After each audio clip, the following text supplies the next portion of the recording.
Segunda parte, El Dorado. 1. Em pouco tempo, a luta contra os Incas e a guerra entre os clãs Pizarro e Almagro tornaram-se matéria de lendas. As batalhas eram cantadas nas tabernas de toda a Espanha e das Índias, os feitos dos combatentes celebrados em versos exagerados que ficaram famosos. Creio que o Senhor conheça alguns deles, Frei Diego. A paz tinha sido forçosamente alcançada. Todos os soldados fiéis ao Marquês foram recompensados, cada qual conforme sua participação e importância nos eventos. Da minha parte, como já lhe contei, recebi uma encomienda que, além de um vasto trecho de terra ao norte do antigo templo de Coricancho, incluía 200 servos indígenas. Muitos outros receberam terras em Quito, capital de uma província importante da região de Chinchaysuyo, que tinha sido tomada pelo adelantado Almagro e por ele renomeada como San Francisco de Quito. O irmão mais moço do Marquês, Gonzalo Pizarro, foi para lá, depois de ter sido nomeado governador de Quito e de ter recebido grandes extensões de terra na região, parte considerável das quais inexploradas.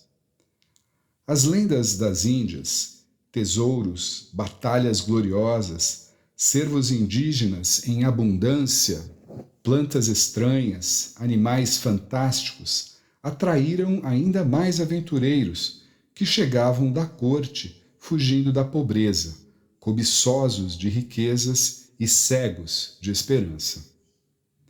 E havia histórias sobre tesouros ainda maiores dos que os do México e do Peru para alimentar os sonhos dos caçadores de fortuna.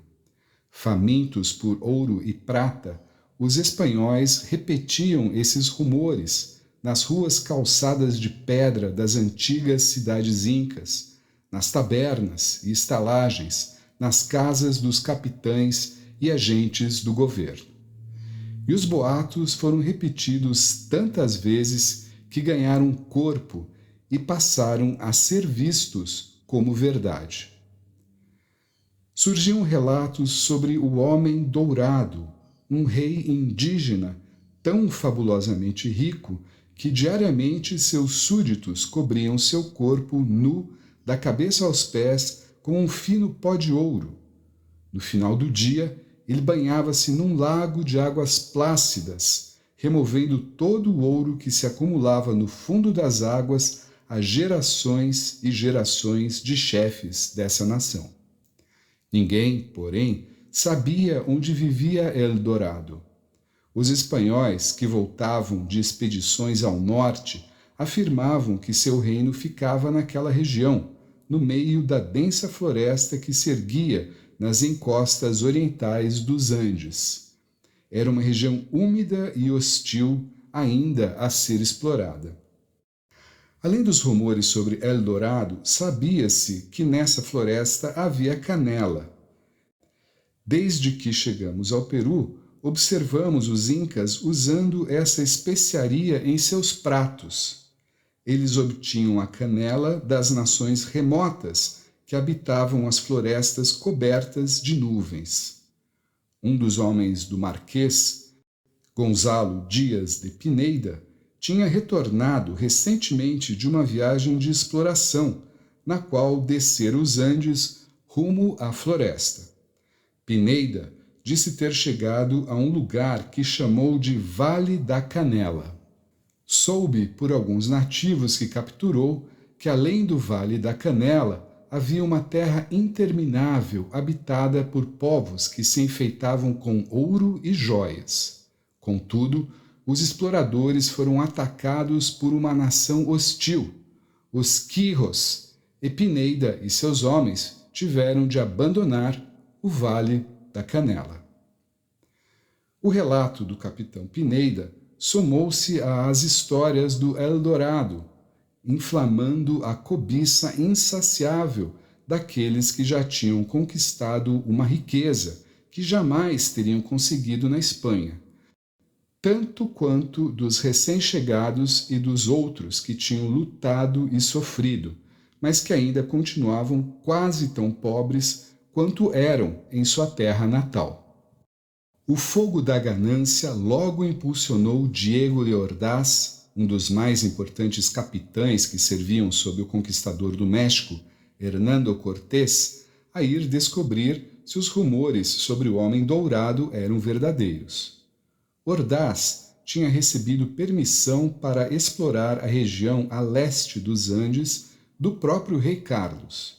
Sua Majestade ficou tão impressionada ao saber dos feitos de bravura que o capitão de Cortés realizara no México, especialmente na sua famosa escalada no Popocatépetl, quando o vulcão estava em erupção, que o encarregou de explorar e, se possível, governar a área entre as montanhas e a foz do Marañón, o grande rio que formava o Mar Doce, descoberto pelo nosso conterrâneo Vicente Iñáñez Pinzón.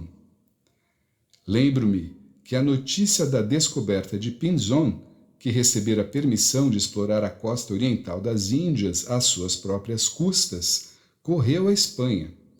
Meu pai contava a história quando eu e meus irmãos éramos pequenos.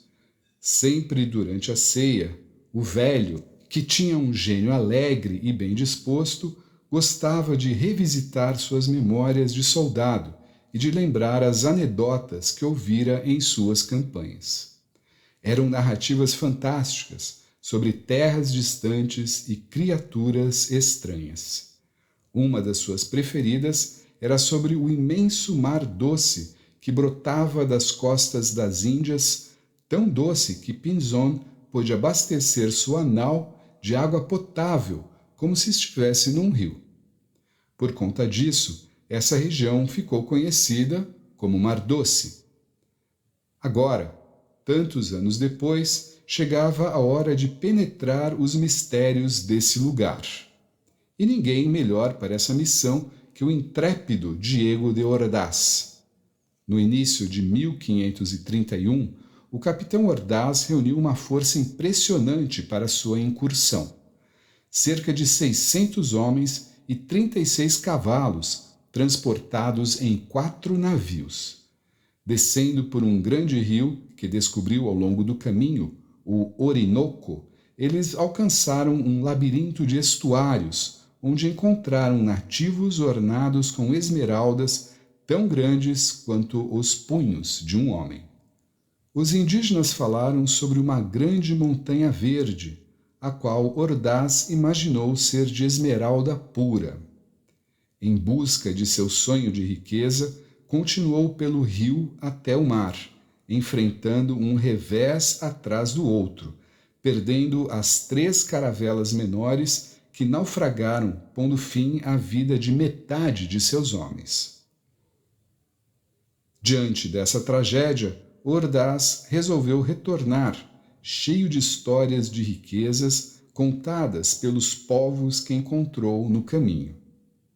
Estava embriagado pela possibilidade de conquistar seu próprio reino, do mesmo modo como Dom Francisco Pizarro e Dom Hernán Cortés fizeram.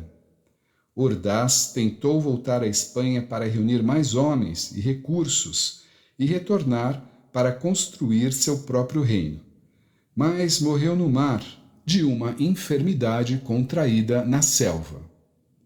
Ele desceu o Orinoco e ficou doente e louco, como se costuma dizer. Mas sua loucura infectou a todos, especialmente os que viram o ouro do Peru. Uns 10 anos após a expedição de Ordaz, depois que os espólios dos Incas tinham sido distribuídos e os homens eram pungidos pela fome de riqueza, as histórias do explorador do Orinoco haviam se alastrado como uma epidemia entre os espanhóis. Agora, a descoberta do Vale da Canela forneceu a motivação final para que os conquistadores se arriscassem novamente por caminhos difíceis, enfrentando a fome e as flechas dos indígenas.